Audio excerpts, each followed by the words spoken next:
Hello Munshi ji.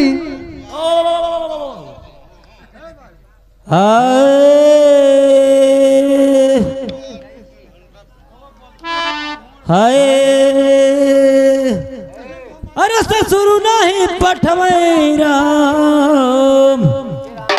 अरे दादा हमरे यहाँ नहीं गईले ससुर नहीं पठवई।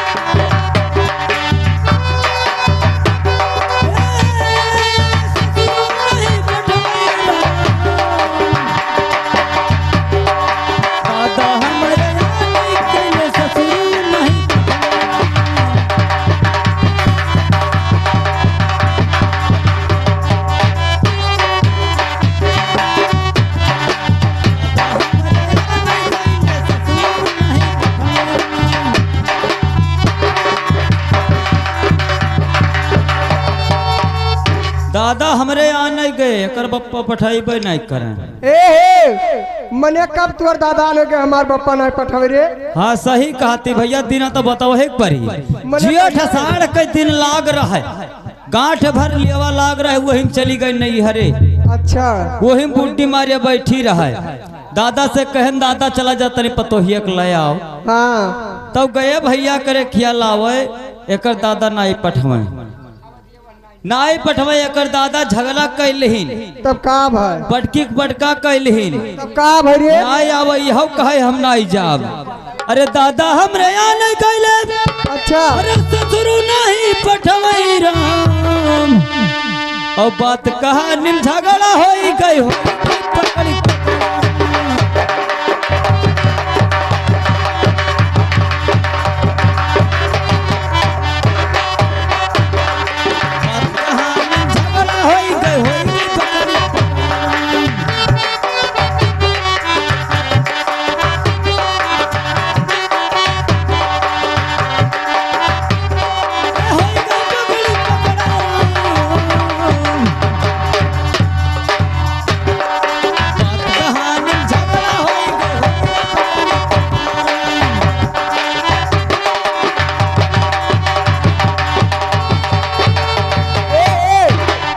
ये बताओ दशहरी पूत तक कुल झूठे कहा थे। हाँ झूठे कहे थे बात कहानी में झगड़ा होई का पटकी पटका होई का। मने तुअर दादा हमरे दादा पटक पाई रे। हमार दादा मने को लोगत वोटा नहीं करे। मने उ दशहरी पूत हमरे दादा हाय हाय रे दादा हाय रे सुनी मने तुअर दादा हमरे दादा। अरे हो देखो तोर मरद हो ना मार लाते से माने कहा दादा ही मने मर्द मरनी मने हे काओ तुअर दादा मने हमरे दादा पटक पाई रे। हमार दादा उठा के पटक दिन जैसे कोहड़ा कर दादा पड़ा रहा है। हाँ तब का अरे बात कहा निम झगड़ा हो गई भैया झगड़वा होत रहा जैसे कर छोटकी बहनिया देख ली वो चिल्लाई उठी। अरे बात कहा निम झगड़ा हो गई। अरे हो गई पकड़ी पकड़ा राम। एक और बहनिया का कहा अरे दौड़ो दीदी दौड़ो दादा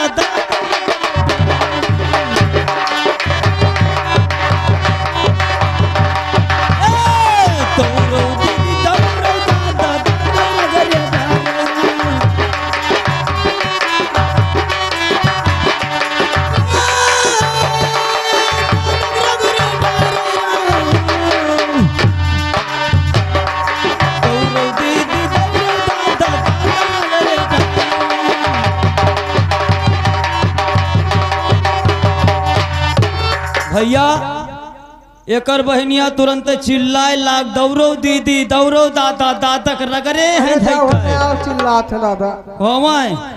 हाँ दादा मैं और पीछे पड़ा है दौड़ो दीदी दौड़ो दादा।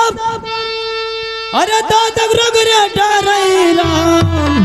अच्छा और घर में मैसी सुटा लई कई बुढ़िया। अरे घर में सुटा लई कई दौरी दादा पटवा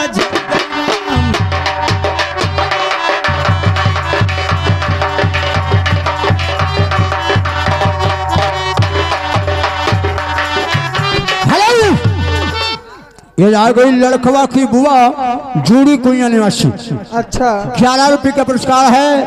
और ये आगे अनिल कुमार वर्मा जी की तरफ से 21 रुपये का पुरस्कार। काव कहीं नहीं, अनिल कुमार वर्मा जी का कहीं नहीं, काव कहीं नहीं। हाँ मैंने बताई बस। अभी छोटी हूँ बालम जवान होने दे। अच्छा और उसके बाद लड़कों बुआ सोहर सुनाओ। अच्छा हाँ लगाए दो पहले। ओए अभी छोटी हूँ बाला में, ओए अभी छोटी हूँ बाला में, जवानी बोले